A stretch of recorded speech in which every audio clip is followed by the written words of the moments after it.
Paz seja convosco. Vamos orar. Senhor, em nome de Jesus, neste momento, queremos entrar na tua presença, em louvor, em adoração, em glorificação, pedindo ao Senhor que o Senhor venha para que nos orientando nesta noite, nós que buscamos mais o teu querer, mais a tua vontade, mais a tua face.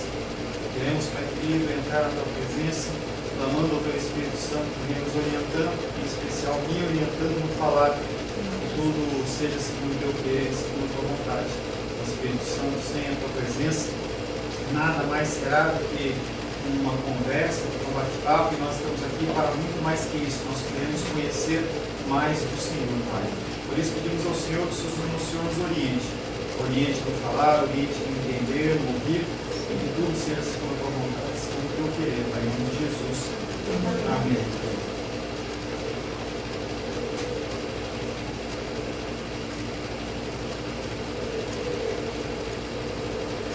Nós vamos falar hoje sobre doutrina da santificação progressiva.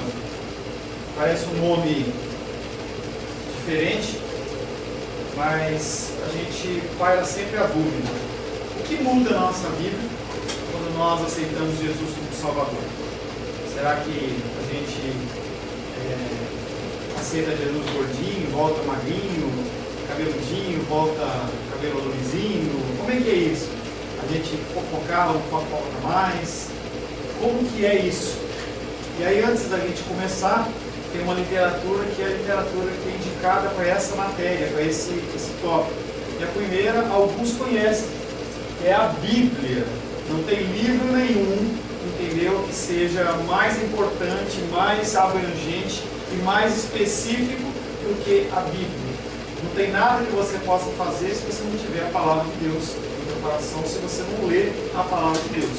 Tudo vai ser simplesmente uma mera conversa, um mero discurso, um mero debate, e nada muda. Porque a única coisa que pode mudar o meu coração e o seu coração é a palavra de Deus, que é a figura de Jesus. Fora a Bíblia, tem pessoas que escrevem a respeito desse tema. Um deles é J.C. Ryle, Santidade sem a qual ninguém verá Deus. Hebreus diz que sem santidade ninguém vai ver a Deus. Quando houve o início do pecado, quando Adão peca e Eva peca, há uma quebra, há uma separação entre o homem e Deus, por causa do pecado. Porque Deus, ele é santo e o homem, ele é pecador. Se Deus tivesse permitido que o homem continuasse na presença do Senhor como Adão tinha aquela comunhão, ele seria consumido por seus pecados. Então há necessidade de buscar uma santidade, e nós vamos estar falando a respeito disso.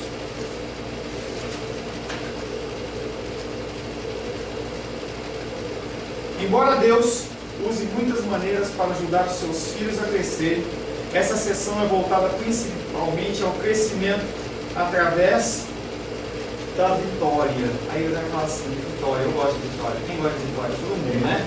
Só que não é a vitória financeira, não é a vitória irmã da Luísa, mas é a vitória sobre os pecados nas nossas vidas. Tá? Nós temos que obter santidade, e a santidade ela vem através da vitória, através da luta contra o pecado. Nós temos que lutar contra o pecado todos os dias. Por que a santificação progressiva é tão importante? A santificação ela tem a ver com a guerra entre a nossa carne e o nosso espírito. O nosso corpo quer fazer uma coisa e o nosso espírito quer fazer outra. Então nós temos uma guerra, uma luta constante. O apóstolo Paulo mesmo diz que o que ele quer fazer, ele não consegue fazer. E o que ele não quer fazer, isso ele faz. Romanos 7, 19 a 20, é esse texto em que o apóstolo Paulo está escrevendo na carta aos Romanos, dizendo: porque não faço o bem que prefiro, mas o mal que eu não quero, esse eu faço. Mas se eu faço o que eu não quero, já não sou eu quem o faz, e sim o pecado que habita em mim. Nossos pecados, eles são impedimento para o nosso relacionamento com Deus. Se você quer ter um relacionamento com o Senhor, um relacionamento saudável com Deus, você precisa eliminar os pecados da sua vida. Pastor, como que eu faço isso? Porque se o apóstolo Paulo, que era o apóstolo Paulo, não conseguia, como que eu faço isso? Por isso que é uma santificação progressiva. Nós caminhamos em direção ao alvo, não quer dizer que a gente vai chegar nesse alvo. É uma caminhada até o fim. Quando o Senhor transformar os nossos corpos corruptíveis em incorruptíveis, nós chegaremos à plena estatura do varão perfeito. Até lá, nós continuaremos com os nossos erros e as nossas falhas. Entenda que todo pecado que é confessado, ele é um pecado perdoado. E as pessoas, elas ficam naquela: eu cometi um pecado muito grande, eu fiz uma coisa muito errada, será que Deus vai me perdoar? Será que Deus me perdoa? E as pessoas começam a buscar uma série de artifícios e artimanhas para tentar fazer algo por causa daquele pecado.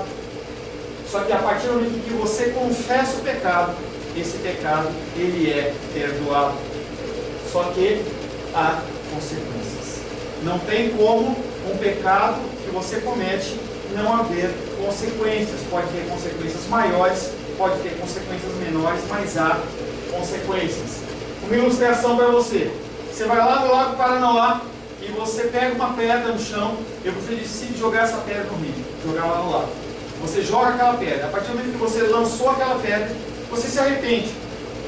Aquela pedra continua o seu trajeto. Ela vai atingir a água e vai gerar ondas, vai gerar as ondinhas maiores ou menores, dependendo do tamanho da pedra ou da força que você usou, mas tem consequências. Tudo que você faz tem consequências. Por que a doutrina da santificação progressiva é tão importante? Nós entramos agora no nosso apostila. Por que ela é importante? Será que tem alguma importância? Ou você não precisa se preocupar com nada? Jesus Cristo já fez a obra, ele já disse que está consumado. Será que há algo que nós temos que fazer? Nós vamos usar alguns sinônimos para isso. Crescimento cristão, crescimento espiritual, esses são sinônimos de santificação progressiva. Qualquer um desses três termos, ele está dizendo a mesma coisa. Por que a santificação é progressiva? Número 1, porque o crescimento é uma parte da vida normal e esperado. É normal o crescimento. Todos nós aqui, exceto a titia e a Luísa, não tem filhos, mas a titia cuida de mim. Então você não olha para teu filho pequenininho e fala: cresce, Arthur, cresce, Sofia. Você não precisa falar. O esperado é que ele cresça. Qual o único motivo que pode ser para ele não crescer? É uma doença, é uma deficiência. Espiritualmente é a mesma coisa.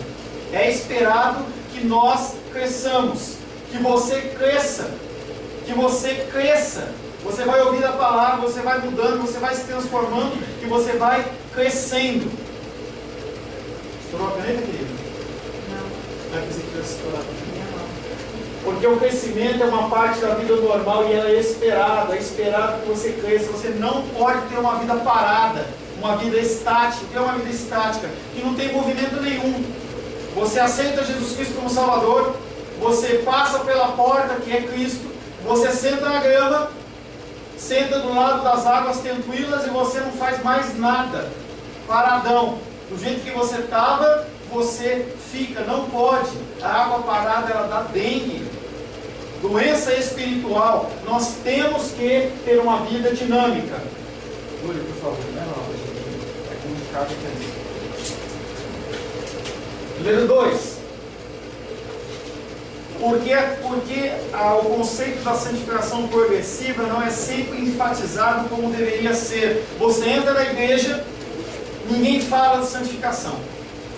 O que eles falam é: você tem que parar de vestir tal roupa, você tem que ter um cabelo de tal jeito, você tem que falar de um jeito diferente, você tem que fazer coisas, mas não se enfatiza no que você realmente tem que ser. Você tem que olhar para Cristo e ter Cristo como o seu alvo, e você tem que se transformar. Porque o conceito da santificação progressiva não é sempre enfatizado como deveria. Não é faça coisas, não é faça rituais, não é participe de rituais, não é cumpra regras. As pessoas, elas acham que para você ser santo, santificado, você tem que ter regras. Você tem que cumprir regras. Então eu estou cumprindo todos os pontos do estatuto, então eu estou tudo certo. Não é isso. Porque o conceito de santificação progressiva nem sempre é compreendido da maneira apropriada, que nós já falamos. Não é o jeito de você vestir. Apesar que o jeito de se vestir também demanda você ter uma libertação espiritual das coisas do mundo, do jeito que você se veste. Mas não é o foco. Não é a música que você ouve que vai dizer se você é santo ou se você não é santo. Não é o jeito que você fala. É o teu comportamento em relação às coisas do Senhor. E a gente tem alguns dogmas sociais em que a gente acha que os conceitos sociais, eles são aqueles que vão definir a santidade de uma pessoa ou não. Porque as consequências são severas para aqueles que não crescem. Por que a doutrina da santificação progressiva é importante? Porque se você não tem um crescimento progressivo, tem consequências. Ou a pessoa nunca foi salva, ela é um joio no meio do trigo, ela está na igreja 1 ano, 2 anos, 5 anos, 10, 15, 20, 30, 50 anos e nunca foi salva. A pessoa ela segue regras, ela chega direitinho, ela vai em todos os cultos, ela participa de todas as orações, mas o coração dela continua a mesma coisa. Ou então, ela é salva e ela deliberadamente ela vive fora da vontade de Deus. É o conhecido crente não praticante. Uma prática que tem nascido e tem sido colocado em prática nos últimos anos, uma coisa que se ouvia apenas da boca de pessoas que eram católicas. Eu sou católico não praticante. Agora, você pode ser um cristão não praticante. Eu não vou na igreja, eu não participo da comunhão, eu não vou nas orações, eu não faço nada. Mas eu sou crente, eu acredito em Deus. Eu faço as minhas orações no meu lar. Eu estou cansado de ir para a igreja. Eu vou lá, assisto um culto pela televisão, eu faço as minhas orações, eu agradeço a Deus, e a pessoa ela acha que ela está fazendo uma atitude de cristão. A palavra de Deus em Hebreus diz que nós temos que congregar, não é um pedido. Nós somos exortados a congregar. Você tem que estar no lugar congregando. Você tem que ter pessoas sobre você que te corrijam, que façam com que você trilhe o caminho correto e não caminhos errados. E sem isso você não faz sozinho. Porque o crescimento espiritual glorifica a Deus. Cumprimos assim o nosso propósito. Você tem que cumprir o seu propósito. Eu falava outro dia, a panela ela tem o propósito dela para fazer comida. O ar-condicionado, ele tem o propósito dele, que é esfriar um pouquinho o ar. Se o ar-condicionado ele não fizer isso, para que ele serve? Não serve para nada. Ou você manda para o conselho, você joga fora. O crente que não é luz do mundo, que não é sal da terra, ele serve para quê? A palavra de Deus diz que serve para ser jogado fora. O sal é jogado fora, mandado para os porcos, é para as pessoas pisarem. Então nós temos que ter uma vida de santificação, porque assim nós cumprimos o propósito do Senhor, que é adorá-lo e glorificar o seu santo nome. Porque a santificação é importante, porque ela é necessária, porque o crescimento espiritual aumenta a nossa eficiência em ministrar os outros. Se você tem o desejo de ajudar pessoas, você tem que saber o que você fala. Você tem que estar pronto a não dar conceitos da sua experiência, nem o que você já passou, e sim o que a palavra de Deus diz.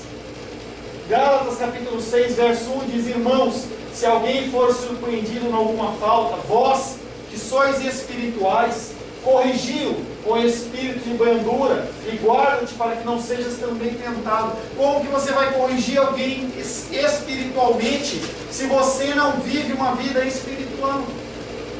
Tem que buscar a santificação no Senhor.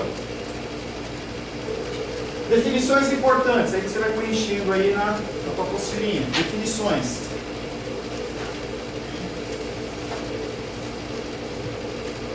Primeiro conceito importante: santificar. Santificar significa separar, ser santo ou consagrar a Deus.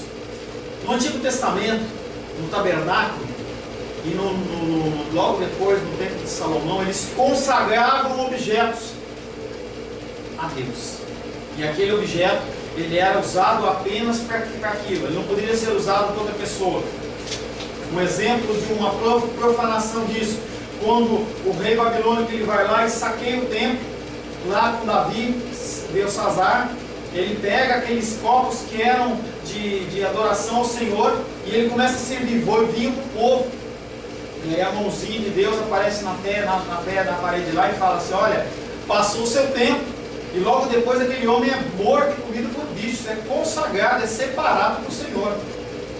Roupas eram separadas para o Senhor. As pessoas elas iam ministrar ao Senhor, elas vestiam a roupa, ministravam ao Senhor. Quando elas voltavam para ministrar ao povo, elas deixavam aquelas roupas separadas, porque aquelas roupas eram consagradas. E pessoas também eram separadas e pessoas também eram consagradas. Arão, ele era uma pessoa consagrada. Tem aquele salmo que diz que o óleo, ele escorria pela cabeça, pela barba dele, molhava as golas das suas vestes, ia santificando ele. O óleo ali simbolizava a separação, a santificação. Santificar, separar, ser santo ou consagrar a Deus. João 17 diz: santifica-os na verdade. A tua palavra é a verdade. O único jeito de você se santificar é através da palavra de Deus. Você se engana se você pode se santificar através da oração. Você se engana se você pode se santificar através da oração, do jejum, de vigílias, subir no monte. Não há nada disso que você possa fazer que te traga a santificação, porque a santificação, ela provém do Senhor. Você pode tentar com as suas forças humanas, com as suas forças carnais, mas você não consegue vencer o pecado que está no seu coração. O pecado que tem no seu coração, que tem no meu coração, ele só é vencido através da palavra de Deus. Hebreus 13:12 diz: por isso também Jesus, para santificar o povo, pelo seu próprio sangue, sofreu fora da porta. O sangue do Cordeiro, o sacrifício dele, é aquele que nos proporciona entrarmos na presença do Pai, porque o perdão vem através do Pai. E o caminho para essa santificação, para esse arrependimento e essa mudança, passa necessariamente pelo sangue do Cordeiro. Tem que haver arrependimento através do sangue do Cordeiro. Santificação progressiva. Anote aí. O que é santificação progressiva? É o processo de um crente, de um cristão crescer e transformar-se mais parecido com Jesus. Não sei você, mas quando eu aceitei Cristo como Salvador, eu estava perdido, eu estava jogado pelo mundo, tinha uma série de práticas erradas, e aí, quando eu aceito Jesus como Salvador, eu inicio uma caminhada, um caminhar em direção à perfeição no Senhor. O processo de santificação de um crente é crescer, é transformar-se para ser mais parecido com Jesus Cristo, tanto no interior quanto no exterior. Preocupe-se em descobrir quem você é, menos do que você tem que fazer. As pessoas elas querem colocar em nós cabrestos como de cavalo, como se a pessoa não tivesse direito a confrontar, não tivesse direito a questionar, não tivesse direito a falar nada. Não, eu estou na igreja, eu simplesmente ouço. Era o que a igreja católica fazia na época que as Bíblias eram apenas em latim. O padre ele virava para o altar, ficava falando em latim, as pessoas estavam ali, elas não ouviam nada, elas não participavam. Nós temos que tirar, e esse cabresto está na igreja evangélica também. Por que tem esse cabresto? Porque a gente não lê a Bíblia, a gente não sabe o que a Bíblia diz sobre santificação. Então a pessoa fala assim: olha, você tem que vestir um terno e gravata para você poder pregar, e você entende que aquilo é um símbolo de santidade. Você não precisa tratar bem a sua esposa, você não precisa ensinar os seus filhos, apenas o exterior. Se as pessoas olharem para você e falar que você é uma pessoa santa, que você é uma pessoa diferente, tá bom, não precisa passar disso. Está errado. Não é um ato religioso, é um ato espiritual. Primeira coisa, você tem que crescer. Depois de crescer, você vai sendo transformado. E aí você começa a ser menos do jeito que você era. Você começa a abandonar a tua prática de pecados. E você começa a se tornar mais semelhante a Cristo. Isso, basicamente, é a transformação, é o crescimento espiritual. é a santificação progressiva.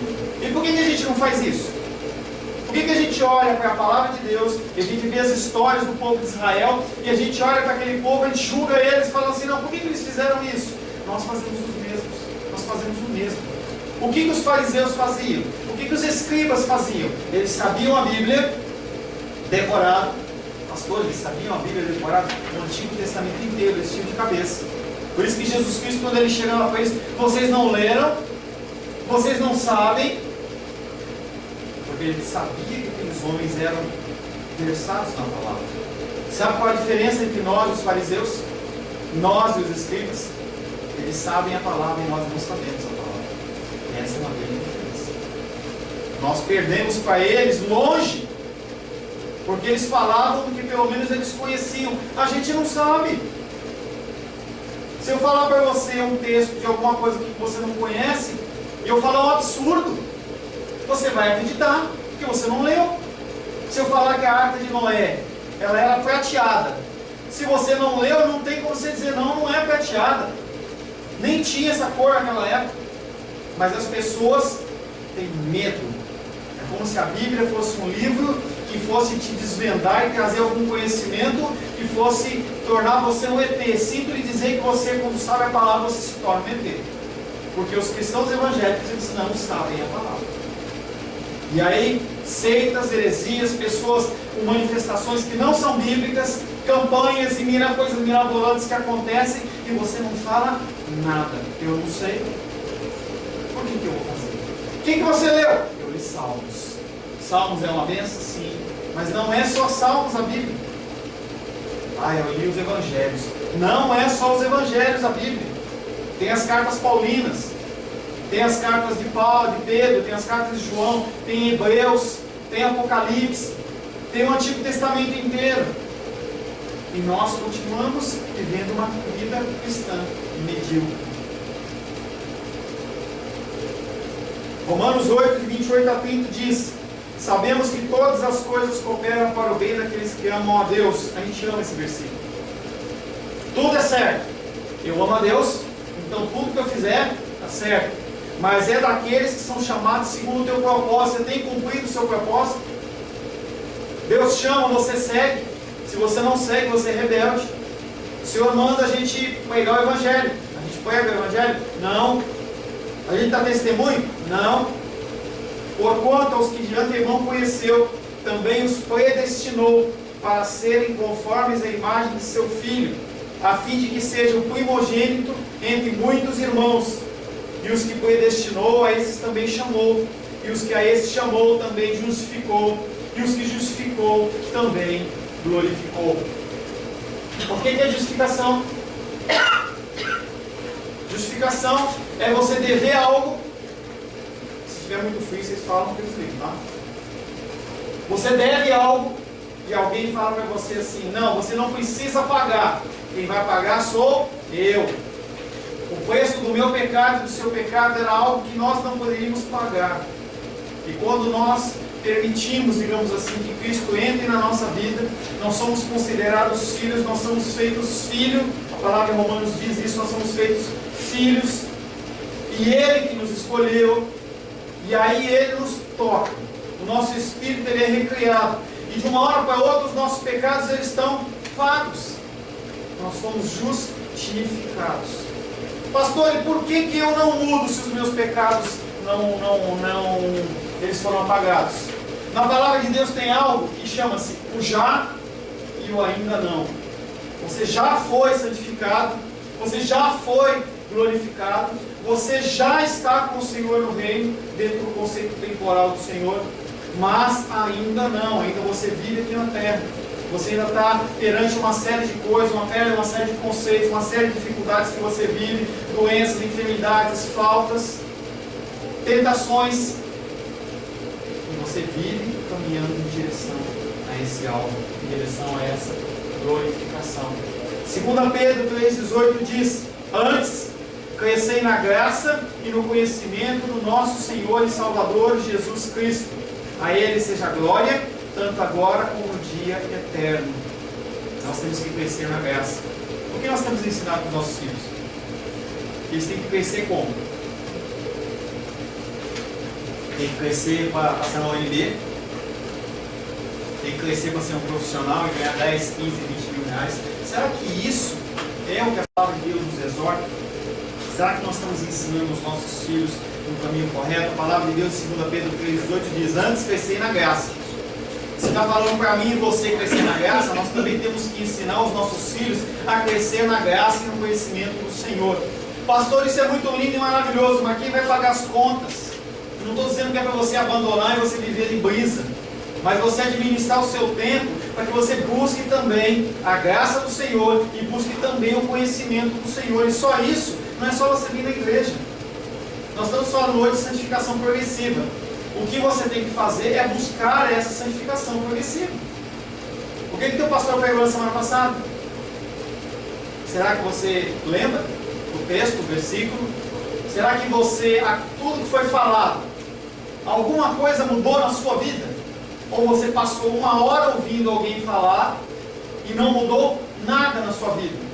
Se não mudou nada na sua vida, você está perdendo tempo. Porque se você não põe em prática, e aí nós vamos para Tiago, e Tiago fala: a fé sem obras, ela é morta. Se não somos ligados à videira verdadeira, nós temos que dar frutos. Aonde estão os frutos? Nós temos que colocar a santificação progressiva em seu contexto teológico apropriado. A santificação progressiva é precedida pela justificação que nós já falamos, a santificação posicional. É um momento, é aquele momento em que você aceitou Cristo e você começa a sua caminhada. Você é feito santo. Você é feito santo. A justificação é o ato judicial pela qual um pecador, eu e você, somos declarados justos.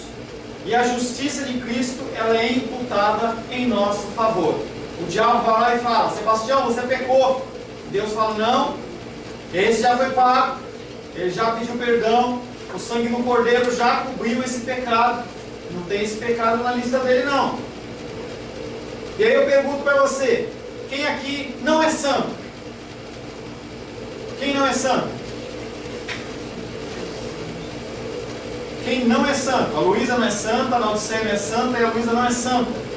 Qual que é o conceito de santo?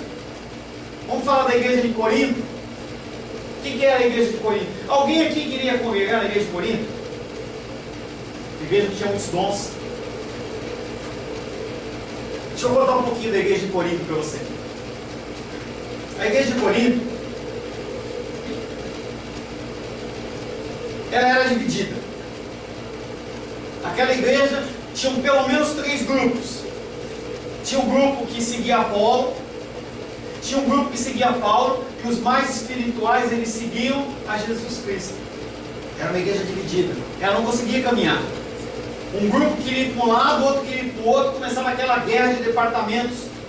As pessoas estavam nos departamentos da igreja, porque havia departamentos da igreja, e havia discussão. Não, Apolo disse que tem que ser desse jeito, Pedro disse que é desse jeito, Paulo disse que é desse jeito, Jesus disse que é desse jeito. Como é que a gente resolve? Não resolviam nada. Confusões, briga. Os irmãos deviam sair no tapa dentro da igreja. Na ceia, o que acontecia? Ceia como a nossa, preparada, pão, vinho. Os irmãos chegavam mais cedo, com fome, eles iam na mesa, antes que o pastor consagrasse, antes que tivesse qualquer coisa, e eles começavam a comer o pão. Pegava a faca, passava a manteiga, eles iam comendo, tomavam suco de uva, eles não comiam em casa. Eles não tinham reverência pela ceia do Senhor. Assim era a igreja de Corinto. Eles não conseguiam decidir sobre churrasco. Eles queriam fazer churrasco, eles não sabiam. Pode comer carne consagrada, pode comer a carne lá do outro lugar. Que carne que a gente pode comer? Discussão entre os irmãos. A carne que eles iam fazer o churrasco, iam fazer o almoço deles. Eles não conseguiam decidir se as mulheres, para serem santas, elas tinham que usar véu ou não tinham que usar véu. Os irmãos brigavam por causa disso. Havia uma assembleia. Vamos discutir se as mulheres podem usar véu ou não podem usar véu. O que o véu vai fazer de diferença na tua santidade?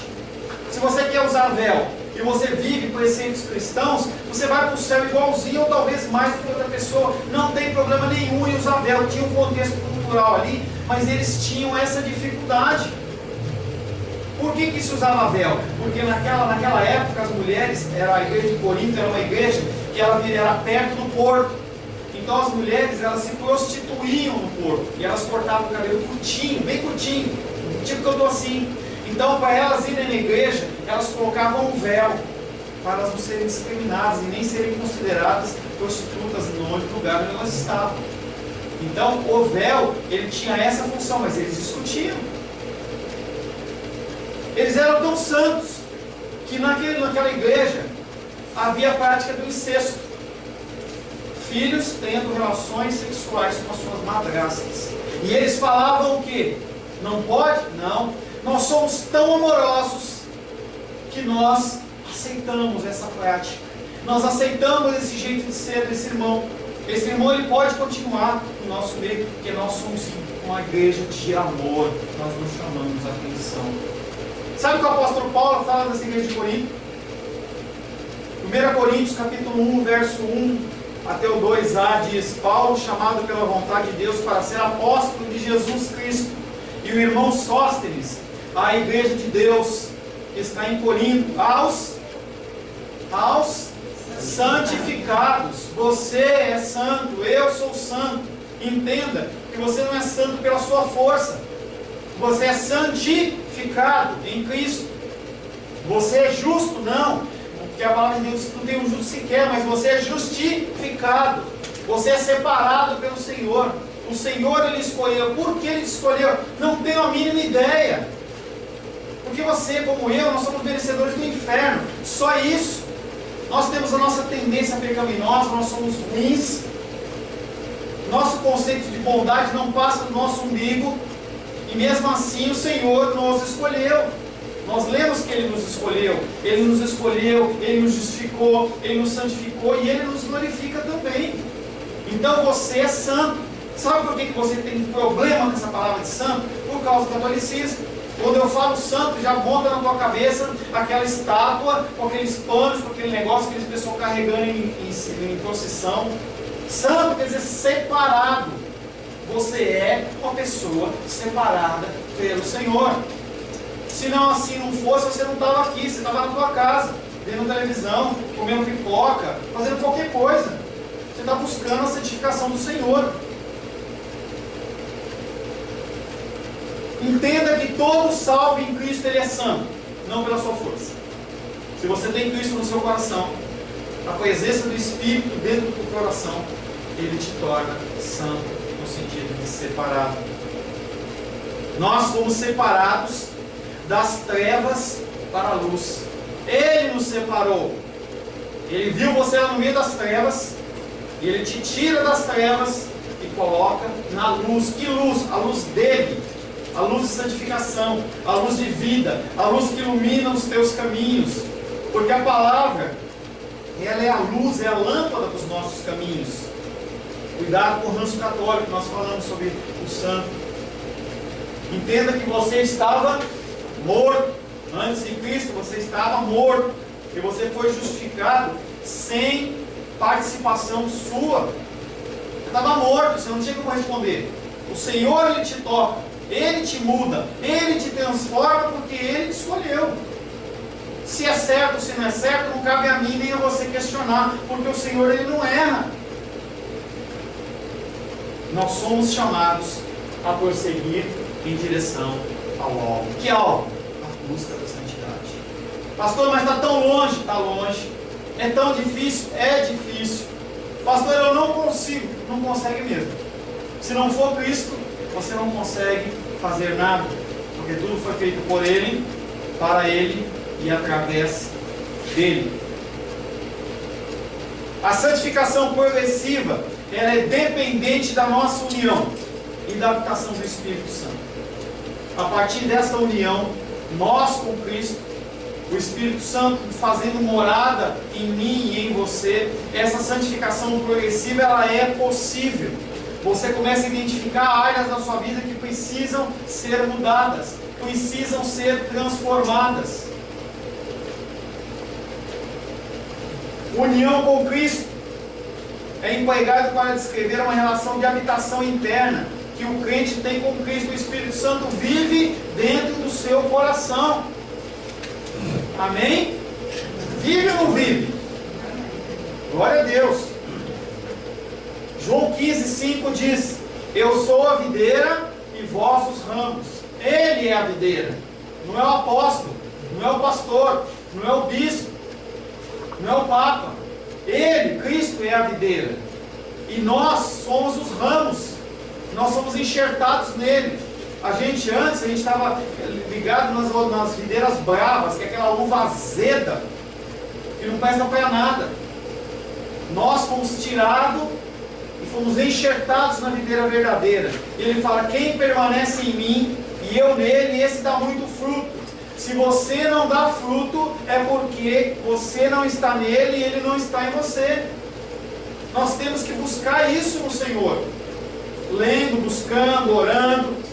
E isso faz parte do pacote, mas não vai trazer a santificação para você. O Senhor, ele vai te revelando. Você não consegue olhar o seu erro.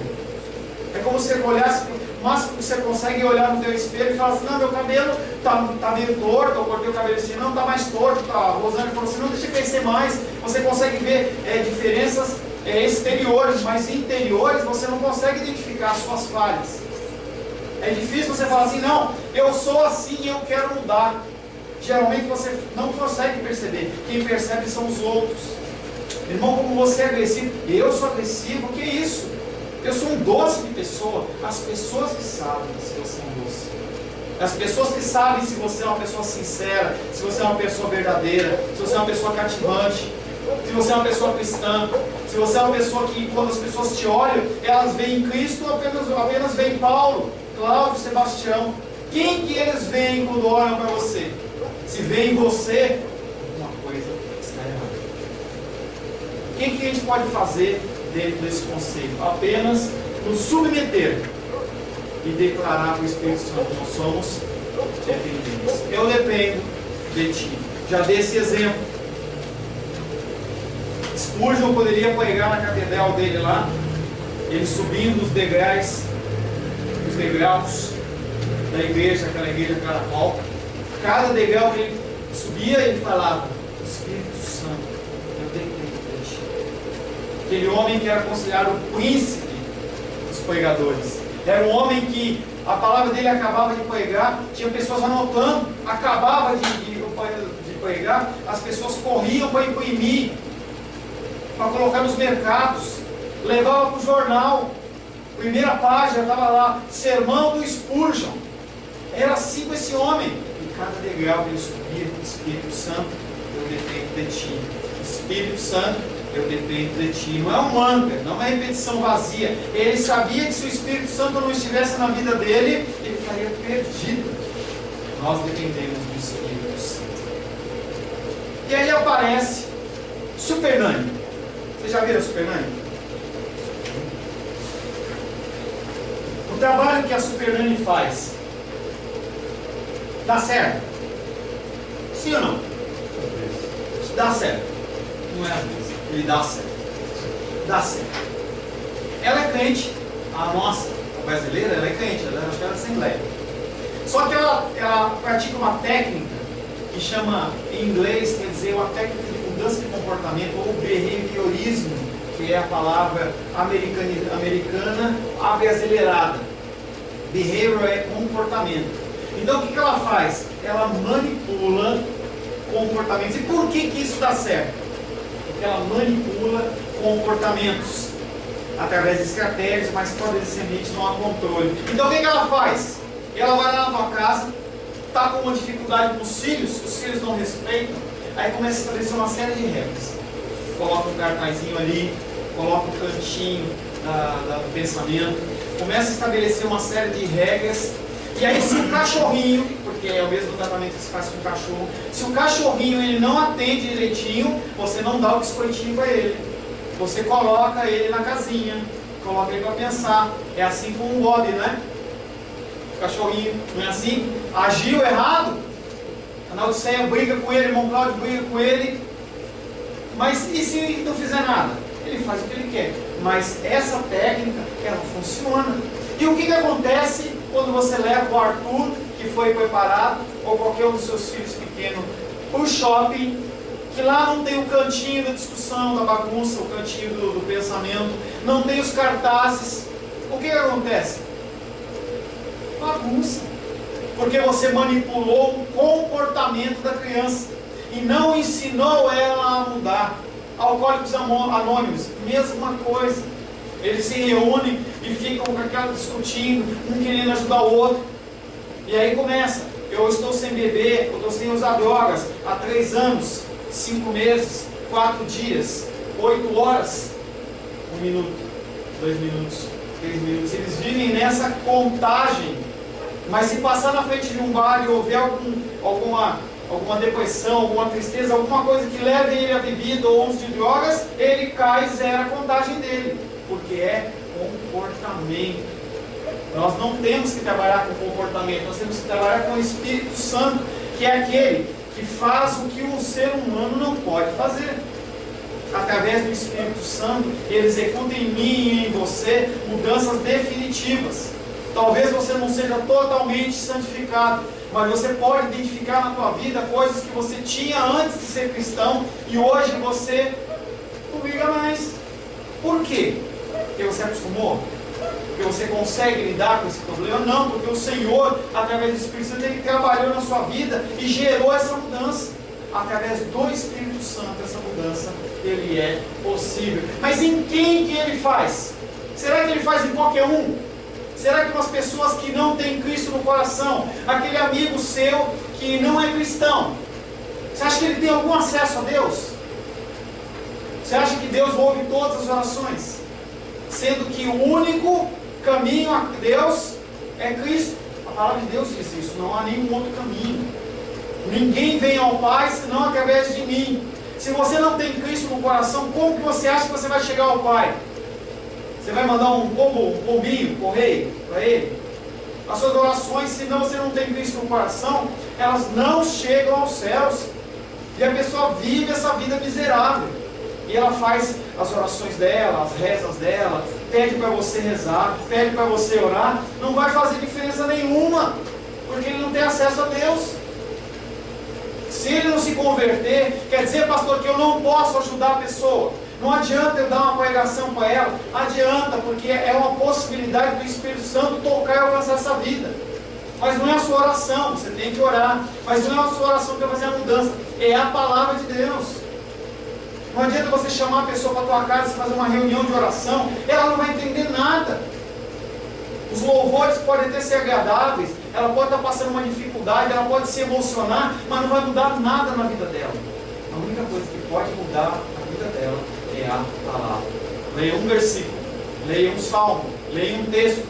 Por isso que eu mando para as pessoas por telefone versículos. Eu mando para crentes e não crentes.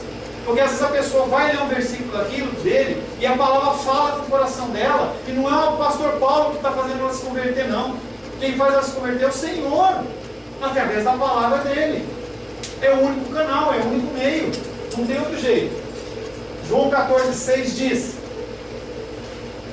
respondeu Jesus, eu sou o caminho, a verdade e a vida, ninguém vem ao Pai senão através de mim. A habitação interior do Espírito refere-se ao fato de que o crente, e não o templo, essa parede aqui não vale nada.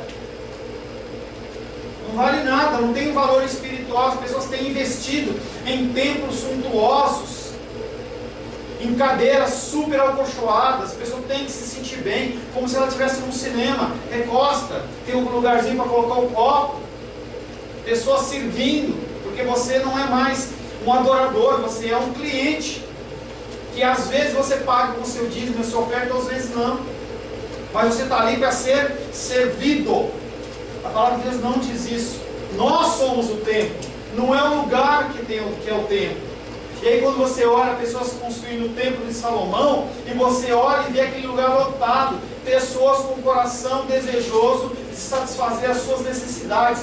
Eu congrego nesse lugar lindo, eu preciso congregar nesse lugar. Esse lugar é bonito, é maravilhoso. O pastor vai lá, veste aquelas roupas, entendeu, de judeu. Então você olha naquela figura e fala assim: não, eu não vou buscar Deus, quem vai buscar Deus para mim é esse homem. Jesus Cristo, ele rasga o véu e as pessoas estão costurando e os homens estão aplaudindo. Homens usando anel de 3, 4, 5 mil reais e falando que todo mundo é otário. Pastores da televisão, vocês não têm, mas eu tenho, vocês são otários. E os caras continuam aplaudindo eles. Templos, coisas que não têm valor nenhum, são passageiros. Nós estamos nesse lugar aqui pela graça e bênção do Senhor através da vida do Zé Dias e da Gilda, mas haverá o tempo em que esse lugar pode ser um depósito de ferramenta. Ele não vai ser um lugar em que as pessoas vão entrar aqui e vão ser curadas. Não! A cura vem através de Cristo, através das nossas vidas. Não é os lugares, não são as coisas. Isso não tem valor para o Senhor. Por isso que o Senhor fala, eu não estou preocupado com isso, eu estou preocupado, o Senhor não tinha lugar de recostar a cabeça dele. E a gente fica querendo o teu, eu quero mais. Não é isso que o Senhor fala. 1 Coríntios, capítulo 6, versos 19 e 20 diz: acaso não sabeis que o vosso corpo é santuário do Espírito Santo que está em vós, o qual tendes da parte de Deus, que não sois de vós mesmos? Você não manda mais em você. A partir do momento, se você foi realmente inserido no reino, você não tem mais domínio sobre a sua vida. A sua vida não pertence mais a você. E eu assinava na internet, nos meus e-mails, escrevendo assim: escravo do Deus Altíssimo. As pessoas ficavam chocadas. Mandavam um e-mail para mim e falavam assim: pastor, que escravo, você é livre. Eu não sou livre, eu dependo do Senhor. Sem Ele eu não posso fazer nada. Eu só posso fazer como Cristo fazia. Fazer o que o Pai faz, o que Ele vê o Pai fazer. Que liberdade é essa que você tem? Você não tem liberdade nenhuma. A liberdade que tem as pessoas do mundo, que elas vivem absolutamente fazendo o que querem. Romanos fala sobre isso. A pessoa ela acha que ela tem algum direito, tem um desejo, tem uma vontade. E Tiago vai lá e fala: você pede e não recebe, porque você pede para satisfazer o desejo do seu coração. Pessoas mundanas, pessoas que querem apenas satisfação do seu desejo. Eu não estou dizendo que não é bom ter. É bom viajar, é bom passear, é bom você ter um carro bonito, uma casa legal, mas não é a prioridade. A nossa prioridade é buscar o Senhor, enquanto se pode achar.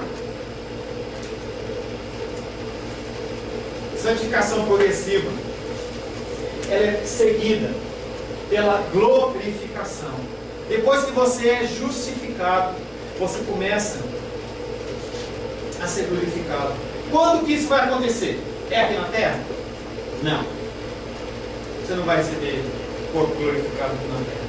Tem pessoas aí que estão achando que eles são glorificados. Tem líderes espirituais que acham que abaixo de Deus são eles. Gente, os líderes não são nada, como vocês não são nada. Nós não somos nada.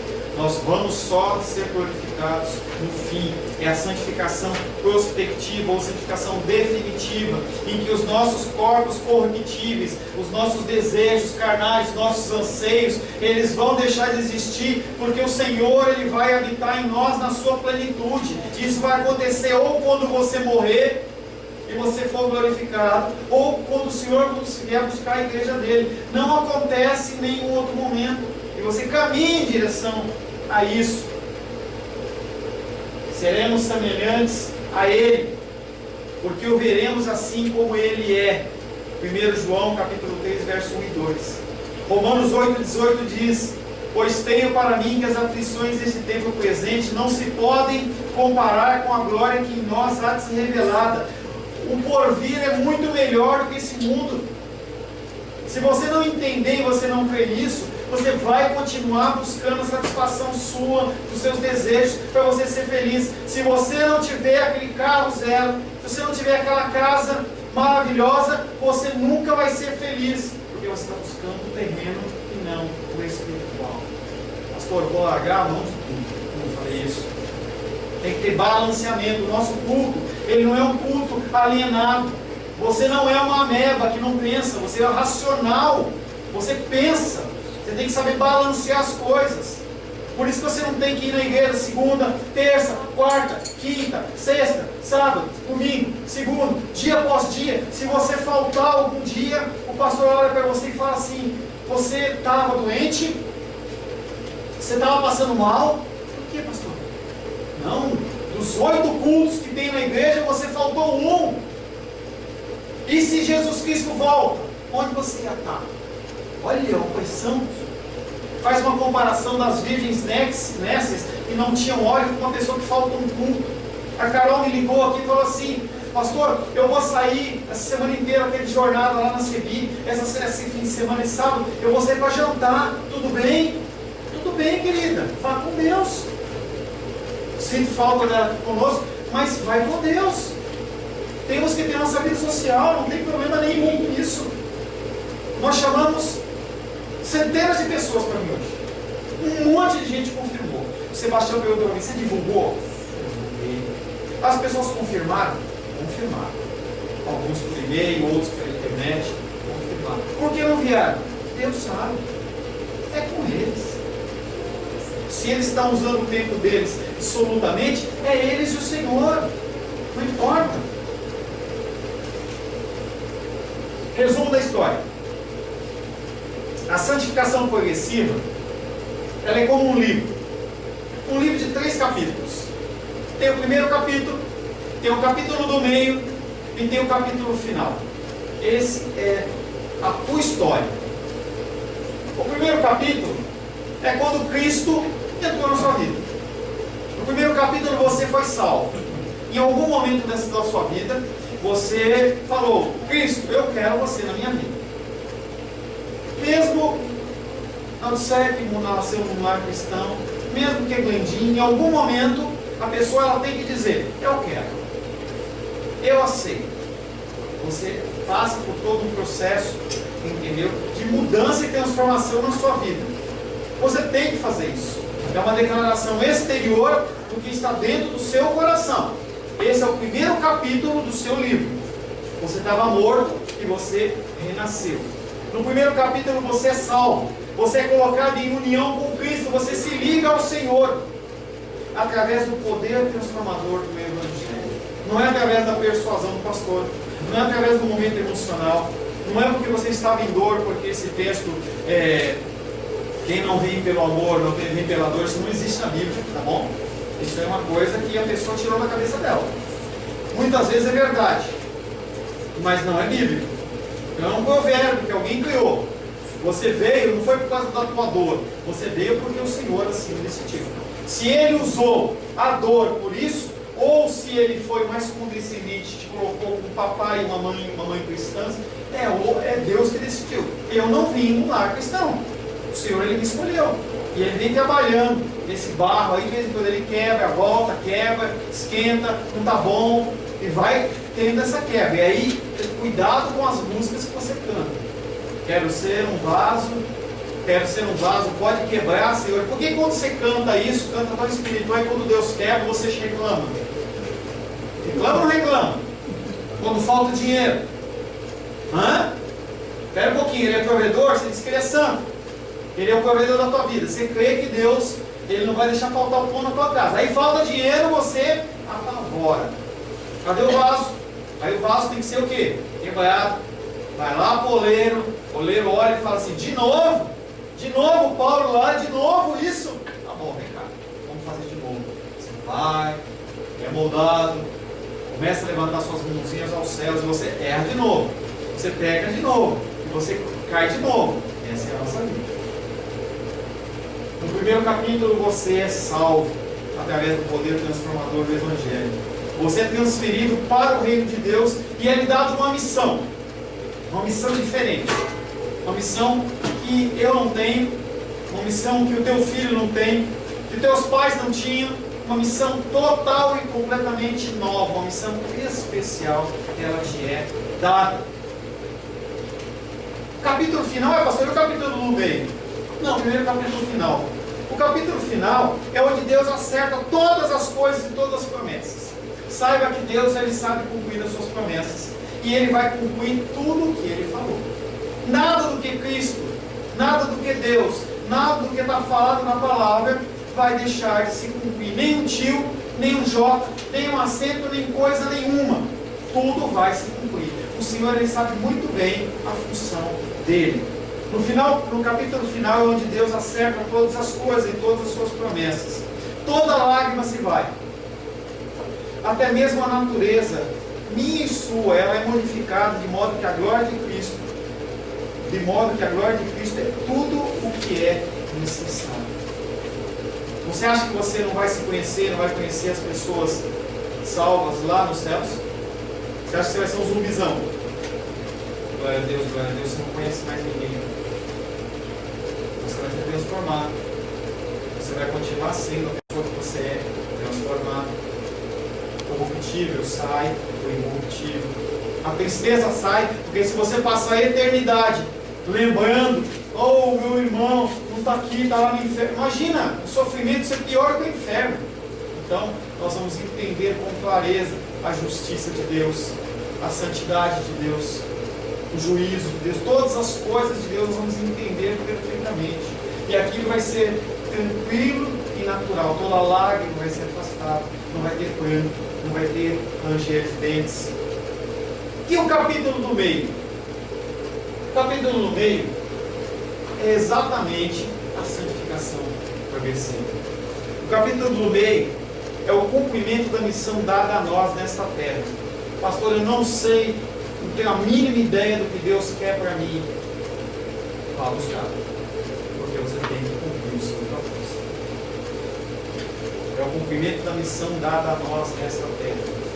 Ser um participante do reino de Deus. Olha uma dica para você aí. Uma missão que você recebeu é ser um participante do reino de Deus. Você tem uma função no reino de Deus. Para a sua glória. Sua não, para a glória de Deus. E para a promoção da causa, do Evangelho, do nome de Cristo. Tudo que você faz tem que ser direcionado para isso. Pastor, como é que eu trabalho? Quer dizer que agora eu estou lá no Embratur trabalhando e eu não vou parar de trabalhar. Eu vou só falar de Jesus. Minha Bíblia vai estar lá aberta no Salmo 23, para as pessoas que são espíritas, elas poderem se identificar comigo. Não, você trabalhar de uma forma excelente. Ser o melhor secretário, ser o melhor técnico, ser o melhor profissional, seja na saúde, engenharia, administração. Você é o melhor profissional, as pessoas vão olhar para você e falar assim: o que ele tem de diferente? O que ele tem de diferente? O que esse homem tem de especial? Acho que é. O que ele tem de especial? Aí as pessoas elas vão vir naturalmente para você. O que você tem? Lembra de Daniel? Daniel, você acha que ele tinha uma vida só de oração? Ele tinha um tempo dele de oração. Ele abria a mão da diversão, ele acordava mais cedo, ele ia dormir mais tarde, e ele tinha o tempo de oração dele. Mas tudo que ele fazia era excelente. O rei olha para aquele homem e fala assim: eu tenho que pôr esse homem no governo. E aí as pessoas elas ficam se candidatando, o pastor, o apóstolo, o bispo, achando que porque é crente, porque é cristão, ele vai ter alguma mudança no governo. Não vai ter mudança nenhuma. As pessoas vão continuar sendo as mesmas pessoas que elas eram. Simplesmente o pastor, ele abre mão do seu chamado, e isso para mim é confuso. Eu sou chamado por Deus para pastorear ovelhas, pastorear vidas, e já falei que eu sou muito feliz em estar aqui com vocês. Não tenho preocupação de estar com 100 pessoas, 500 pessoas. Eu sou feliz em poder ter horas do dia, ligar para vocês, ou fazer uma visita, ligar para assim: como é que você está? E você me chama para almoçar, né, Naldinha? Você me chama para almoçar. Eu falo assim: eu posso ir, eu não tenho que brigar com outras pessoas. Não, eu posso falar que eu vou. Obrigado. Não tem essa preocupação. E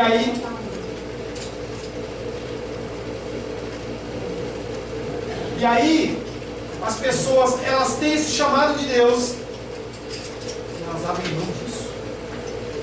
Abrem mão de ser embaixadores do Evangelho, para ser político, para mudar a lei, para mudar o Brasil, aumentar a educação, aumentar a segurança. O que é isso? Que na melhor hipótese eles vão fazer. Você acha que a mudança da educação vai mudar alguma coisa no Brasil? Se todo mundo no Brasil tiver, saber ler e escrever, eu não estou dizendo que isso é coisa ruim. Eu estou perguntando para você acha que isso vai gerar uma mudança cultural no Brasil? As pessoas vão deixar de roubar? Vão deixar de fazer? Se assim fosse, aqueles que estão lá roubando não estariam fazendo isso. As pessoas que roubariam eram apenas favelados. Não é, gente? Quem tem mais defraudado o erário público não são os pobres. Não é a pessoa ir lá no posto de saúde e falar assim que está doente, mas não está doente para receber um comprimido. Não é isso que está roubando. É as pessoas que ganham muito dinheiro, que têm muita escolaridade. Então, não vai mudar nada. Então, nós vamos ter um político que ele vai ter segurança. As pessoas elas vão ficar seguras. Para cada habitante vai ter 3 policiais. Vai mudar alguma coisa? Não dá nada. Pastor, então nós vamos fazer com a gente. Eu não falei isso. Eu estou dizendo para você que uma pessoa, eu não consigo entender, uma pessoa que tem um chamado pastoral e ela abre mão desse chamado pastoral para ser político. Se a pessoa diz, eu sou pastor e sou apóstolo e ela está na política, eu já não voto nela. Porque eu acho que se a pessoa quer ser, tira o título de pastor. Abandona o seu pastorado. Não tem problema nenhum de um membro da igreja ser político, não tem problema.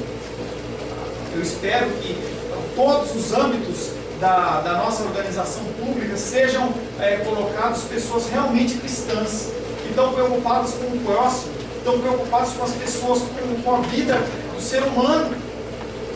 Eu realmente espero, mas não pastores, não apóstolos, não mestres, não pessoas que estão aí para ensinar. Não, está errado. Capítulo meio, só para a gente completar. É acerca da santificação progressiva, é o cumprimento da missão dada a nós nesta terra. É o caminho que você tem que percorrer. Ela é demonstrada pelo esboço de vários livros do Novo Testamento. Deve ser observado que essa porção da apresentação poderia ter sido feita enfatizando os esboços de Efésios e Romanos. Se você lê Efésios e Romanos, você vai ver a santificação progressiva sendo explicada lá. O processo de santificação. Leia Efésios, leia Romanos. Pastor, onde está Efésios e Romanos? Está no Antigo Testamento? Não, não está no Novo Testamento. Quem escreveu? Foi Lucas? Não foi Lucas, foi Paulo. Em Efésios, temos os indicativos do Evangelho, ou seja, a identidade de Cristo, quem Cristo é, seguido pelos imperativos, por ordens, por comandos do Evangelho, nossas obrigações para com Cristo. Você não pode ser um cristão sem ter obrigações do Evangelho. Você não pode ser uma pessoa que vem para a igreja e não faz nada.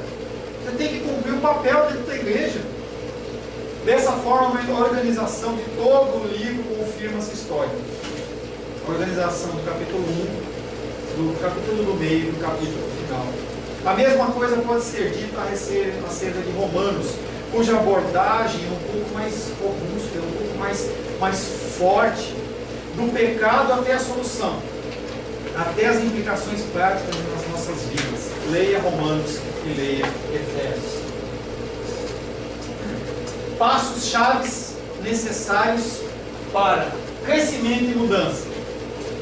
O que você precisa fazer para crescer e mudar? Primeira coisa, lembre-se do papel do Espírito Santo.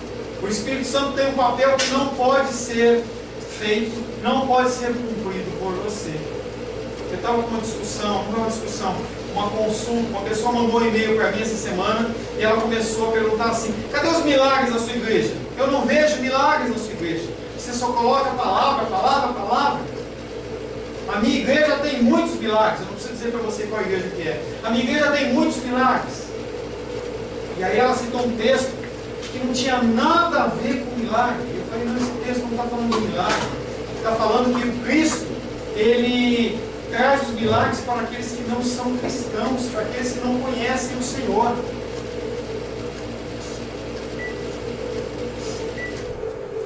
Aqueles que não conhecem o Senhor. E os hipócritas e fariseus, eles estavam questionando, querendo mais um milagre. E o Senhor estava repreendendo, Ele não estava falando que o milagre é bom, nesse contexto.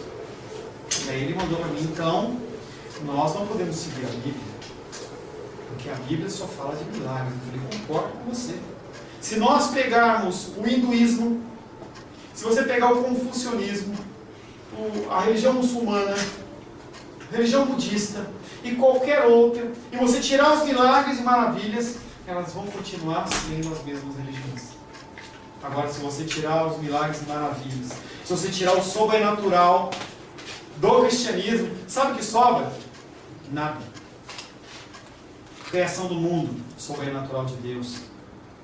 Dilúvio, sobrenatural de Deus. Eu vou passar por cima, porque se eu for falar tudo. Transformação de água em vinho, sobrenatural de Deus. Nascimento virginal de Cristo, sobrenatural de Deus. Cura de enfermos, sobrenatural de Deus. Ressurreição de mortos, sobrenatural de Deus. Sobrenatural de Deus. Morte de Cristo, ressurreição, sobrenatural de Deus. Se você tirar o sobrenatural do Senhor do cristianismo, não sobra nada. E aquele homem, ele olhou para mim e falou assim: desculpa, mas você não me convenceu. Eu convido você a entrar no site da minha igreja, e ver o apóstolo, e ver a bispa, e ver tudo que eles fazem. Eu falei para ele assim: meu querido, eu peço desculpa para você, mas eu nunca tive a pretensão de te convencer de nada. Quem tem que fazer isso é o Espírito Santo. Se o Espírito Santo não nos convencer do pecado, não vai ser o pastor que vai convencer. Não é o tempo de consagração, não é o tempo de jejum, o tempo de oração. Não é isso que vai te trazer santificação. É só o Espírito Santo. O Espírito Santo, ele tem um papel. Não é uma mudança de comportamento apenas que nem na Superman. Deve ser observado que nada disso ocorre sem que o Espírito Santo trabalhe no interior, no seu interior. Ele tem que trabalhar no seu interior. O Espírito, ele traz a convicção e o poder para a mudança. Você olha e fala assim: eu quero mudar, mas eu não consigo. E você começa a pedir ao Senhor: Senhor, me dá a sabedoria, me dá a capacitação. E aí, a hora que você menos vê, você largou aquele pecado. Se o Espírito Santo está trabalhando na vida de alguém, aqui os passos chaves para o crescimento e para a mudança. Apenas se o Espírito Santo está trabalhando na sua vida.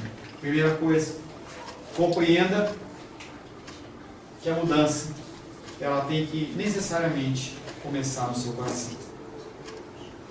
Ela tem que começar no seu coração. Porque do coração do homem nascem os maus desígnios. É do teu coração. Coração que você pode ouvir nas músicas aí. O Lu Santos canta músicas que falam do coração. Os cantores sertanejos falam de coração. As pessoas falam de coração. Mas a mudança realmente ela tem que nascer no coração. A mudança, a transformação, ela tem que nascer no coração. Alguns textos. Primeiro texto, Mateus capítulo 22, de 37 a 40. Respondeu-lhe Jesus: amarás o Senhor teu Deus de todo o teu coração, de toda a tua alma e de todo o teu entendimento. Este é o grande primeiro mandamento. O segundo, semelhante a este, é: amarás o teu próximo como a ti mesmo. Desses dois mandamentos depende toda a lei e os profetas. Amarás o teu Deus de todo o teu coração. Segundo texto, Lucas 6, 44, 43 a 45. Porquanto cada árvore é conhecida pelo seu próprio fruto, porque não se colhem figos dos espinheiros, nem abrolhos se vindimam uvas. O homem bom do bom tesouro do coração tira o bem, e o mal do mau tesouro tira o mal, porque a boca fala do que está cheio do coração. As suas atitudes vão dizer se você é salvo ou se você não é salvo, se você é um cristão ou se você não é um cristão. São as suas atitudes, porque se você está ligado na videira verdadeira, você tem que ter mudança de comportamento, tem que ter mudança e tem que gerar frutos. Mateus 15, 16 a 20. Jesus, porém, disse: também vós não entendeis ainda? Não compreendeis que tudo que entra pela boca desce para o ventre e depois é lançado em lugar escuso? Ele está falando de fezes, gente. Tudo que a gente come é processado pelo nosso organismo, e o que não é absorvido como nutrientes, ele vai para o sanitário. Mas o que sai da boca vem do coração. E isso é o que contamina o homem, porque do coração procedem maus desígnios, homicídios, adultérios, prostituição, furtos, falsos testemunhos, blasfêmias. São essas coisas que contaminam o homem, mas o comer sem lavar as mãos não contamina. Você vê que aqui os judeus eles estão preocupados com procedimentos. Então os homens das igrejas eles têm trabalhado com procedimentos, porque eles não conseguem mudar o seu coração. São pessoas vazias, trazem palavras vazias e não conseguem mudar. Então o que eles fazem? Estabelecem regras. Eu não estou dizendo que não tem que ter regra, eu estou dizendo para você que isso não muda o seu comportamento. Te colocar um terno, te colocar um saião, não vai mudar você, não vai te deixar mais crente. O que vai mudar você é o Espírito Santo. Somente isso. Nada mais do que isso. Através da oração e estudo da palavra, identifique as áreas específicas que mais necessitam de mudança. Racionalmente. Você lê a palavra, você busca de Deus o que você precisa mudar, o que você não consegue enxergar. E aí o Senhor, Ele vai te capacitando. Ele vai te dando a capacitação. Ele vai mudando o teu jeito de ser. Ele vai mudando o seu comportamento. Áreas potenciais para você de cara buscar as mudanças. Gálatas capítulo 5, versos 22 a 23. Comece por aí. Não precisa procurar muito. Aí está bem explicado algumas coisas que você precisa mudar. Mas o fruto do Espírito é amor. Você tem vivido uma vida de amor? Alegria. Você é satisfeito com o que você tem, com a sua vida? Você vive uma vida de paz? Você tem uma vida de longanimidade, benignidade, bondade, fidelidade, mansidão, domínio próprio? Você consegue identificar essas coisas na sua vida? Se você não identifica alguma coisa da sua vida, você tem que começar a buscar conselho a partir daí. São coisas que você pode fazer. Para você entender, eu montei um gráficozinho, que é esse aqui. O que é isso? Entenda que o perfeito é só Cristo. Está lá, Jesus Cristo, lá em cima. 100%. Ele é 100% em tudo.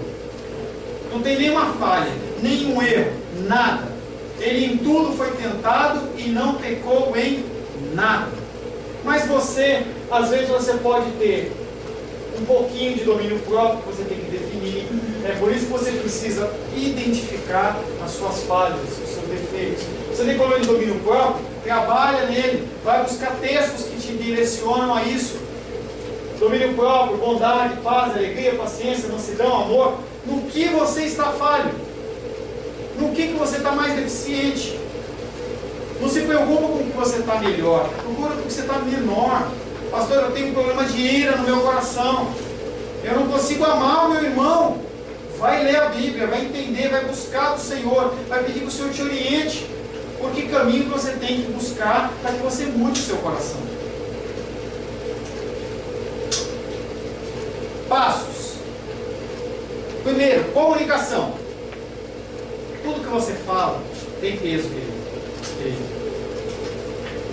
Não sai da vossa boca nenhuma palavra torpe. E aí o pessoal acha que palavra torpe é palavrão. Não é só palavrão, é também palavrão. Toda palavra que não edifica, toda palavra que deprecia, toda palavra que traz tristeza, toda palavra que não traz coisas que são a vontade do Senhor, que não edificam o comportamento das vidas, são palavras torpes. A gente tem falado que você pode matar uma pessoa através de palavras. Comunicação. Não saia da vossa boca nenhuma palavra torpe, mas só que seja boa para a necessária edificação, a fim de que ministre graça aos que a ouvem. Evite piadas infames, evite coisas que não edificam. Fale, transpire Jesus através da sua vida. Ações / comportamento. Não fica só no blá blá blá. Não fica só no blá blá blá. Mude o seu jeito de ser, para que as pessoas vejam no seu comportamento essa mudança. Revestimos, pois, como eleitos de Deus, santos e amados. É uma coisa que você tem que fazer. Revestimos como eleitos de Deus, santos e amados, de coração compassivo, de benignidade, humildade, mansidão, longanimidade, suportando-vos e perdoando-vos uns aos outros. Se alguém tiver queixa contra outro, assim como o Senhor nos perdoou, assim fazei vós também.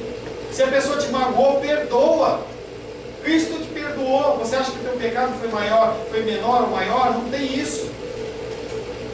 Perdoa. E sobre tudo, revestimos do amor, que é o vínculo da perfeição e a paz de Cristo, para a qual também fostes chamados em um corpo. Domine em vossos corações o que? O amor. E sede agradecidos. Glorifica a Deus, agradece mais. Para de murmurar e começa a agradecer mais. Pensamento. Quanto ao mais, irmãos, tudo que é verdadeiro, tudo que é honesto, tudo que é justo, tudo que é puro, tudo que é amável, tudo que é de boa fama, se há alguma virtude e se há algum louvor, nisso pensai. Inunda sua mente de pensamentos cristãos, de coisas boas, de leitura da palavra, medita na palavra, naqueles textos, tira o teu foco de coisas que te afastam de Deus. Cuidado com a internet, cuidado com televisão, coisas que não vão te acrescentar. Enche isso na tua mente. O que também aprendestes, recebestes e ouvistes, vistes em mim, isso praticai. Está falando Cristo, falando tudo que você está lendo na palavra, pratica. E aí o Deus de paz será convosco. Motivações. De onde vêm as guerras e contendas que há entre vós? Porventura não vem disso os vossos deleites, que os vossos membros guerreiam? Cobiçais e nada tendes, logo matais. Invejais e não podeis alcançar, logo combateis e fazei guerras. Nada tendes porque não pedis, e pedis mal para satisfazer o desejo dos seus corações. De onde vêm as guerras e as contendas? Do teu desejo. Eu e a Rosana, antes de vir para cá, estava passando um programa na televisão, que um casal morava numa casa muito bonita. Era um casal com uma criança. Casa enorme. Gente, bagunçada do avesso. E aí, quando as pessoas que vieram no programa ajudar, ele não quer abrir mão da cama, aquele lá não quer abrir mão daquilo. Aí abriu o armário dela lá, e o armário dela tinha 50, 500 bolsas lá, caindo coisa em cima. E ele falou assim: eu até podia trocar a cama, mas eu não tenho como trocar a cama, porque ela gasta tudo em bolsa. Ela falou assim: você não pode ver uma liquidação, né? Eu não consigo aguentar. E ele falou para ela assim: minha querida, liquidação de $500 não é liquidação. E ela falou assim: não, é sim, porque estava 1.000 e agora está 500. E era uma mulher perdida. Ela não cumpria, a Rosângela veio comigo, a mulher não faz o papel dela no lar. Contendas, é o desejo, eu quero, e ele não pode abrir mão daquilo, ele não pode fazer aquilo, ele quer aquilo dele, não posso, é eu. Então o Tiago está falando, é daí que vem as contendas, daí que vem as discussões, daí que vem as guerras. Nós temos que mudar as nossas motivações, a nossa oração é uma oração contaminada. Letra D, arrependa-se. Entra na presença de Deus e fala: Deus, pequei, cometi erro, foi errado, eu me arrependo. Peça perdão a Deus. Acabou? Não. Se você cometeu alguma fraude contra alguém, peça perdão a pessoa. Aí um pastor estava contando para mim que um membro da igreja dele se perdeu em adultério, largou a esposa, largou os filhos, foi embora, largou tudo. E aí esse pastor encontrou esse homem 10 anos depois em outra cidade com uma nova família. E ele ficou todo sem graça e falou: pastor, eu errei. Realmente eu errei. É mesmo? É. Agora eu sou um novo homem, eu sou inclusive um presbítero da igreja. Tenho uma nova família. Casei de novo, tenho um novo filho. Espera um pouquinho. Você já pediu perdão para a mulher que você largou lá atrás?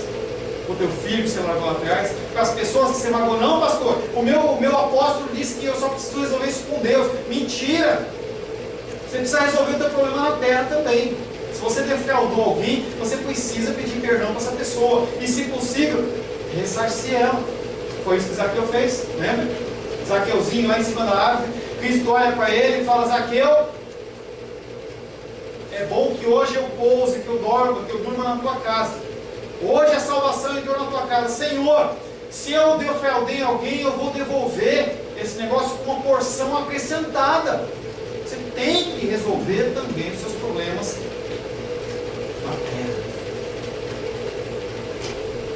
Provérbios 28:13 diz: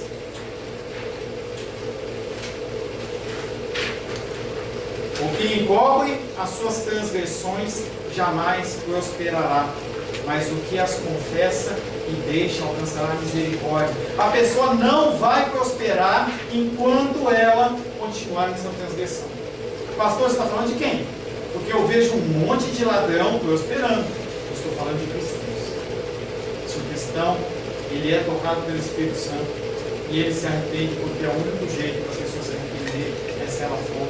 Ai, pastor, quer dizer que as pessoas que não são cristãs, elas não se arrependem? Elas não se arrependem.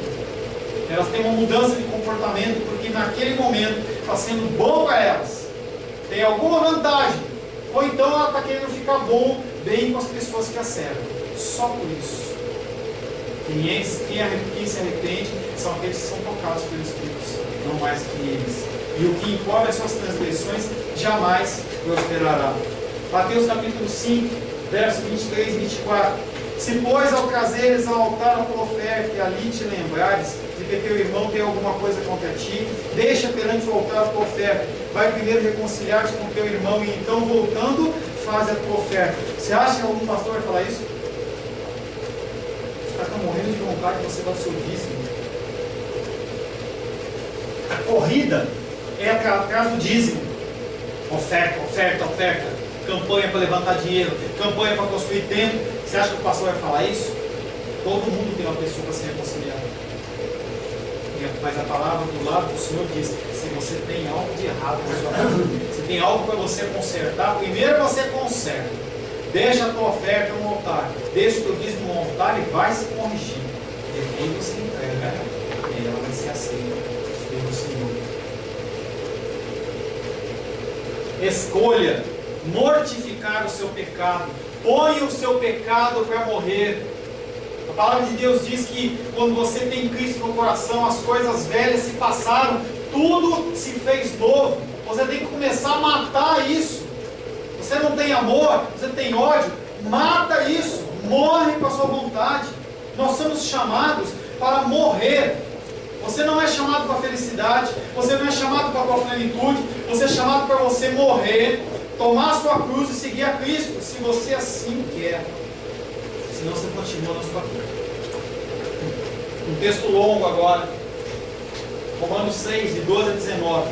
Não reine, portanto, o pecado em vosso corpo mortal, de maneira que obedeçais às suas paixões, nem ofereçais cada um dos seus membros, do seu corpo ao pecado, como instrumentos de iniquidade, mas oferecei-vos a Deus como ressurretos dentre os mortos, e os vossos membros a Deus como instrumentos de justiça, porque o pecado não terá domínio sobre vós, pois não estáis debaixo da lei, e sim da graça. E daí? Havemos de pecar, porque não estamos debaixo da lei, e sim da graça? De modo nenhum. Não sabeis que daquele a quem vos ofereceis como servos para a obediência, desse mesmo a quem obedeceis sois servos, seja do pecado para a morte, ou da obediência para a justiça? Mas graças a Deus, porque outrora escravos do pecado, contudo, viesses a obedecer de coração à forma de doutrina a que fostes entregues. E, uma vez libertos do pecado, fostes feitos servos da justiça. Falo como homem, por causa da fraqueza da vossa carne. Assim como oferecestes os vossos membros para a escravidão da impureza e da maldade, e para a maldade assim oferecerei agora os vossos membros para servirem à justiça, para a santificação debaixo da graça? De modo nenhum. Não sabeis que daquele a quem vos apresentais como servos para lhe obedecer, sois servos desse mesmo a quem obedeceis, seja do pecado para a morte, ou da obediência para a justiça. Você pode ser servo do pecado para a morte, ou ser servo do Senhor para a justiça. Mas graças a Deus que, embora tendo sido servos do pecado, obedecesse de coração à forma de doutrina a que fostes entregues. E uma vez libertos do pecado, fostes feitos servos da justiça. Falo como homem, por causa da fraqueza da vossa carne. Assim como ofereceste os vossos membros para a escravidão da impureza e da maldade, e para a maldade assim oferecerei agora os vossos membros para servirem a justiça, para a santificação. Substitua os seus caminhos pecaminosos de agir, de pensar e agir por alternativas piedosas. Aquele que mente, não minta mais, mas fale a verdade.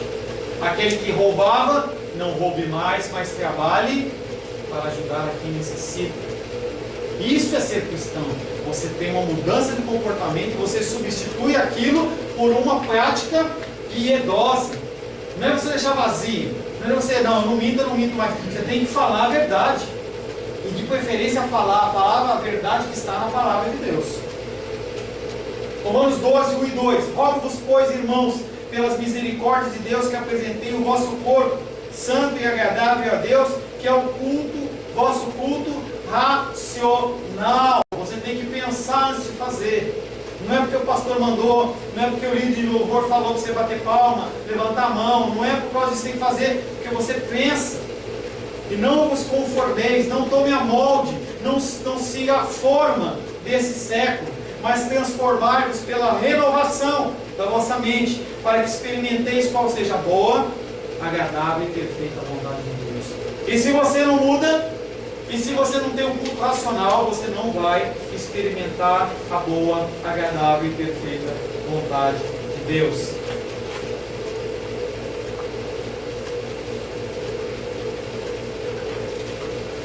A Bíblia possui diversas passagens que falam acerca do nosso processo de despojar e revestir. Primeiro texto, Efésios 4, 22 a 24. Estamos terminando. O argumento é que você, não vou ler esse texto, depois você lê em casa. O argumento é que você, que por você haver despojado, renovado na mente, revestido no passado, você continue o processo, você tem que continuar a mudança no seu comportamento. Não entristeça o Espírito Santo por meio da falha em fazer isso. Nós precisamos ter uma mudança de comportamento. Romanos 8, 12 a 13, Gálatas 5, 16 a 25, Efésios 5, 18 a 21. A importância de viver não pela carne, mas ao invés disso pelo Espírito. 1 Coríntios, capítulo 9, versos 24 a 27. Nós temos que fazer um grande esforço, ele é despendido para trazer o corpo em sujeição. Não é fácil você matar o seu pecado, matar a sua vontade. Não é fácil você acordar mais cedo para orar e buscar o Senhor. É muito melhor você ficar na cama, é muito mais gostoso. Por isso que é difícil. Aprenda a praticar as disciplinas espirituais regularmente. Você tem que ter uma prática. É como se você vai na academia, você tem que ter uma sequência, tem que ter um modo de atuação. Você não pode deixar a coisa correr. Se você deixar a coisa correr, o teu corpo vence, a tua carne vence. Você não consegue buscar santificação, porque a tua vontade, ela reina. Processo de mudança bíblica através desse grau, representado através do tempo.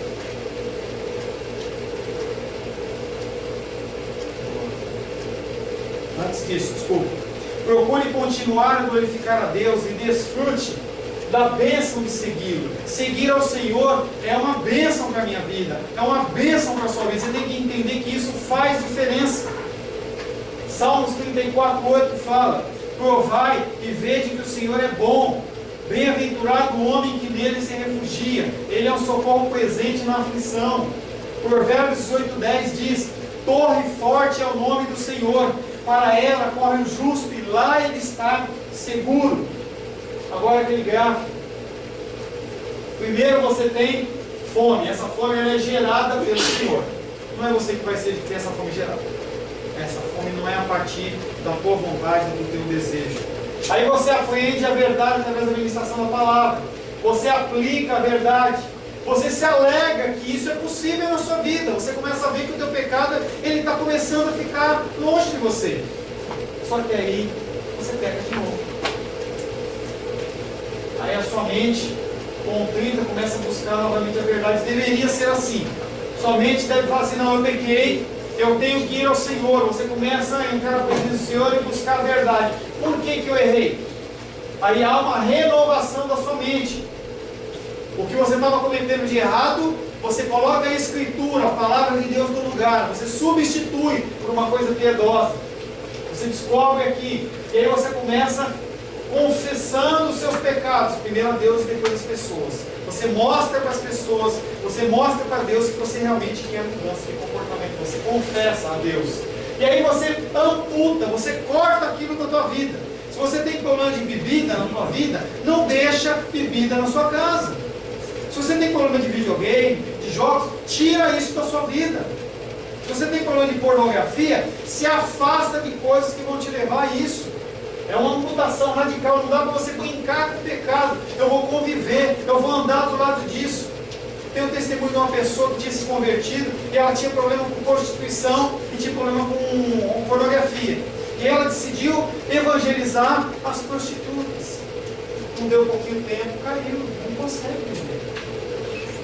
Uma mutação radical, aplica a verdade. E aí você começa a se despojar, você começa novamente a morrer para o seu eu. Você volta a regozijar-se com a verdade, e se você não voltar a pecar, você, através de uma provação permitida pelo Senhor, você começa a crescer, você vai regozijando com a verdade, cada vez você cresce mais, você cai, você aprende, não é um processo que acaba aqui, não, você volta a pecar, você volta a errar, mas é um processo de crescimento.